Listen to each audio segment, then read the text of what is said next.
एक वक्त की बात है, एक घने जंगल में एक ताकतवर शेर रहता था जिसका नाम लियू था। लियू जंगल का बादशाह था, बहुत मजबूत और ताकतवर, और उसकी दौड़ दूर दूर तक सुनी जाती थी। लेकिन इसकी ताकत के बावजूद लियू अक्सर अकेला महसूस करता था। इसके पास सब कुछ था, खाना पना और एक खूबसूरत सल्तनत, फिर भी इसे कुछ कमी महसूस होती थी। एक दिन जब लियू जंगल में चल रहा था, इसने जमीन पर एक छोटा सा बीज देखा। बीज बहुत ही नाजुक और मामूली लग रहा था, ऐसा लग रहा था कि इसे आसानी से नजरअंदाज किया जा सकता है। लियू हंसा और तकरीबन चला ही गया, लेकिन कुछ ने इसे रुकने पर मजबूर कर दिया। तुम यहाँ अकेले क्यों पले हो छोटे बीज? लियू ने तजस्सुस से पूछा। बीज ने शेर की तरफ देखा और नरमी से कहा, मैं सही वक्त का इंतजार कर रहा हूँ ताकि मैं कुछ शानदार बन सकूं, लेकिन मुझे किसी की मदद की जरूरत है।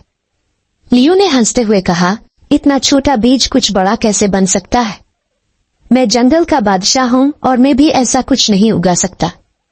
बीज ने कोई बहस नहीं की, इसने बस कहा, थोड़ी देखभाल से सबसे छोटा बीज भी बड़ा और शानदार बन सकता है।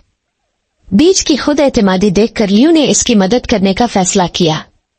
इसने एहतियात से बीज को नरम मिट्टी में दफन किया और अपने बड़े पंजों से पानी दिया। हर दिन लियू इस जगह पर जाता और देखता कि मिट्टी खुश्क ना हो जाए और बीज महफूज रहे। दिन गुजरे और महीने भी। आहिस्ता आहिस्ता बीज फूटने लगा। एक छोटा सा सब्ज पौधा नमूदार हुआ और लियू ने देखा कि यह बढ़ता जा रहा है। जल्द ही पौधा एक बड़े और खूबसूरत दरख्त में बदल गया। दरख्त में मजबूत शाखें, हरी भरी पत्तियां और रंग बिरंगे फूल थे।